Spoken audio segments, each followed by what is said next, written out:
거룩하신 하나님 아버지, 은혜를 감사합니다. 오늘도 우리에게 새로운 시간을 주시고 기도의 자리로 부르심을 감사합니다.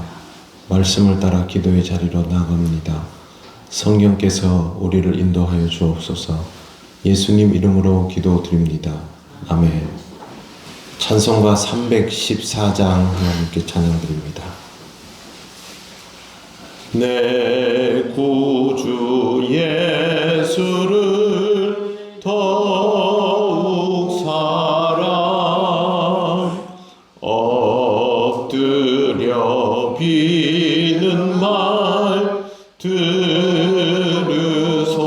들으소서. 내 진정 소원이 내 구주 예수를 더욱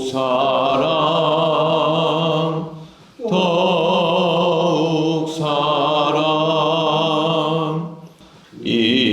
이전에 세상 나 기뻐서도 지금 내 기쁨은 오직 예수. 다만 내비는 말 내 구주 예수를 더욱 사랑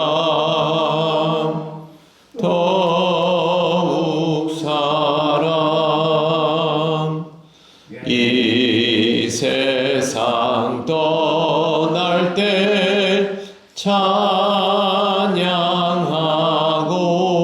찬양하고 숨질 때 하는 말 이것일세. 다만 내비는 말 내 구주 예수를 더욱 사랑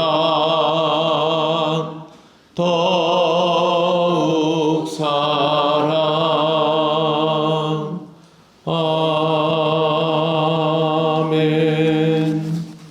하나님 말씀 사도행전 13장 1절입니다. 합독하겠습니다. 안디옥 교회에 선지자들과 교사들이 있으니 곧 바나바와 니게르라 하는 시므온과 구레네 사람 루기오와 분봉왕 헤롯의 젖동생 마나엔과 및 사울이라. 아멘. 네, 오늘 말씀에는 교회의 선지자들과 교사들이 나옵니다. 바나바는 우리가 알고 있는 그 바나바이고 시므온이라는 사람에게는 니게르라는 말이 붙어 있습니다. 니게르는 우리가 니그로라고 하는 흑인에게 붙이는 표현입니다. 루기오는 구레네 출신이고 마나에는 신분이 높은 유대 가문 출신으로 헤롯 왕가의 궁전에서 헤롯 안티파스와 함께 자란 사람입니다. 이 정도 신분이면 아마 안디옥 교회에서는 세상적으로는 제일 고위층 유력자가 아닐까 생각이 됩니다. 그리고 사울도 우리가 알고 있는 그 사울입니다. 안디옥 교회는 세워진 지 얼마 안 되었지만 신도수가 급증하였고 또 그 신도수들에게 맞도록 구조적으로 다양한 사역자들이 세워지는 것을 볼 수 있습니다. 안디옥 교회 그러면 바울과 바나바를 떠올리게 되지만 실제로 그들의 사역은 여기에 나와 있는 이 선지자와 교사들이 아니면 지탱되기가 어려운 현실입니다. 교회가 성장하고 사역이 늘어나면 일꾼들도 필요하고 그리고 지도자들도 필요합니다.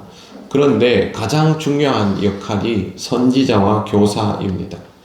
선지자와 교사의 역할에 대하여 지금은 이해도가 별로 없습니다만 사실 사도행전을 공부하는 가장 큰 이유 중에 하나가 교회를 배우기 위함입니다.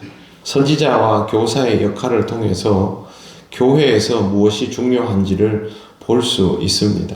선지자는 하나님의 말씀과 뜻을 전하며 해석하는 사람을 뜻합니다.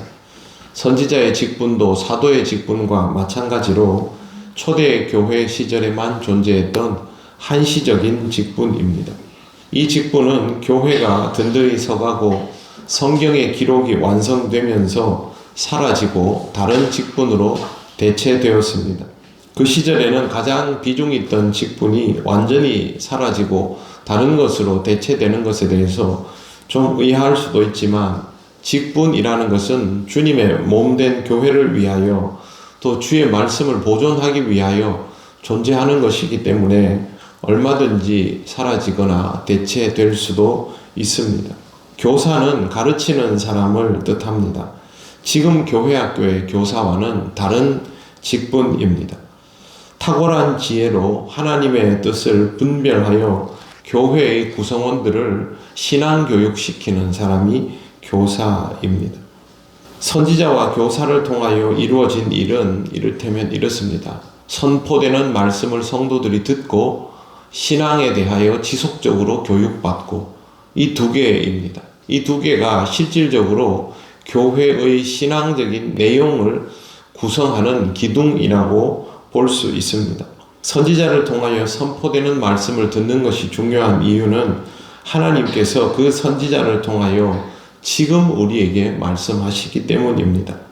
기록된 말씀, 성경은 기록된 말씀, 계시된 말씀이지요. 우리보다 먼저 말씀이 이미 존재하고 있고 그 말씀이 시대 초월적으로 우리에게 조명이 됩니다. 성경의 의미는 시대 초월적인 것이죠. 이와는 달리 선포되는 말씀은 현장성, 현재성이 있습니다.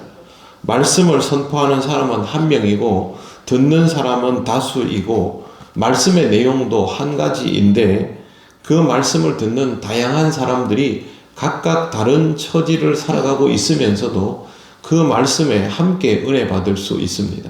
그건 설교하는 사람의 능력 때문이 아니라 하나님께서 한 사람을 통하여 말씀하시지만 듣는 사람들의 현재의 처지에 대하여 하나님께서 은혜를 주시기 때문에 그 사람들이 현재성 있게 그 말씀을 듣게 되는 것입니다. 설교를 들으면 그 설교를 듣는 사람들이 각기 나름의 방식으로 은혜를 받지 않습니까?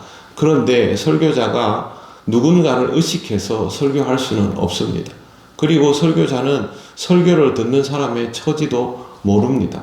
그러나 성령께서는 설교하는 자를 통하여 듣는 각 사람들에게 다양한 방식으로, 어떤 사람에게는 위로와 권면으로, 또 어떤 사람에게는 또 두려운 질책과 교훈으로 그렇게 역사하시기 때문에 하나님의 말씀이 현장성과 현재성을 가지는 것도 중요하고, 그래서 선지자의 역할이 필요한데 교회가 제도화되면서 이 선지자의 역할이 목사에게로 선포되는 영역이 넘어가게 된 것입니다. 그 다음에 교사는 교회에서 신앙교육을 담당하는 역할입니다. 안타깝게도 현대 교회에서는 이 가르침의 영역이 거의 실종되다시피 하고 있는 교회가 많습니다. 선지자의 역할은 목회자가 강단에 서면서 감당이 어느 정도 되는데 성인 성도의 양육이 제대로 이루어지는 교회보다 이루어지지 않고 있는 교회들이 훨씬 더 많기 때문입니다. 교회에서 양육이 이루어지지 않다 보면 교인들도 양육을 피하게 되고 목회자도 양육을 피하는 현상을 봅니다. 그러면 그 교회에서 가르침과 배움은 사라지게 되죠. 세월이 지나면 가르침과 배움이 필요 없다라고 여기게 되고, 그런 상황에서 가르치는 사역을 담당하는 목사가 오면 그거 얘기해도 듣지 않습니다. 필요 없다는 거죠. 필요 없이 신앙생활 오랫동안 했다라는 반응을 보이게 됩니다. 그러면서 교회에서 역할이 사라지게 되었습니다. 저는 교회학교 중에 유치부만 빼고 다 담당해 봤습니다. 유치부는 여름 성경학교 때 설교해 달라고 해서 몇 번 한 적이 있지만 다른 부서는 전부 감당을 해 보았는데 항상 느끼는 것이 교사들이 성경에 대한 기본기가 부족하다는 것이었습니다. 그래서 저는 부임을 하면 저와 함께 성경 공부를 합시다 라고 요청을 했는데 항상 거절을 당했습니다. 그리고 나중에 보면 공과 공부에 대한 준비가 제대로 되어 있지 않은 채로 가르치는 것을 봅니다. 그래서 결국에는 제가 붙들고 애원하다시피 해서 성경 공부를 했던 경험이 여러 번 있습니다. 공과 공부는 성경을 가르치는 것 아니겠습니까? 그러면 성경에 능한 사람이 되어야 합니다. 지금 성경 통독을 하고 있는 분들 중에 교사들이 많이 포진되어 있어서 저는 굉장히 다행이라고 생각을 합니다. 그렇게 통독이 주기적으로 이루어지면서 성경에 대한 기본적인 이해가 쌓이고 그렇게 되었을 때 성경의 개요에 관한 공부들을 더해서 적어도 물으면 기본적인 대답들은 충분히 할 수 있고 그것을 기반으로 성경 공부를 진행할 수 있는 사람들이 되어야만 교사의 역할을 감당하기에 그리 부족하지 않다라고 할 수 있을 것입니다. 여러분은 목사에게 계속 가르쳐 달라, 이거 모르겠으니 대답해 달라라는 질문을 해야 합니다. 여러분에게는 그럴 권리도 있고 또 배워야 할 의무도 있습니다. 더 나아가서 제가 대답할 수 없는 어려운 것들을 질문하셔야 합니다. 그래야 저도 부담을 느끼고 공부를 하게 됩니다. 우리가 잘 알고 있는 칼빈이 말한 직제가 있습니다. 칼빈은 사중직을 이야기했습니다. 사중직이 뭐냐 하면요, 목사가 있고 장로가 있고 집사가 있습니다. 그리고 칼빈은 교사를 말했습니다. 이 교사는 교회학교 교사를 말하는 것이 아니라 성경에 관한 그리고 신앙 교리에 관한 더 깊은 영역을 다룰 수 있고 가르칠 수 있는 직분자를 말합니다. 실제로 그 종교 개혁이 이루어지던 제네바 지역에서는 각각의 교회에서 교사의 자리를 따로 마련해 두었습니다. 교사는 쉽게 말해서 교회 안에 있는 교수 같은 역할입니다. 그렇게 해서 목사가 목회에 집중을 하는 동안 깊이 가르치는 영역을 교사가 담당을 했던 것입니다.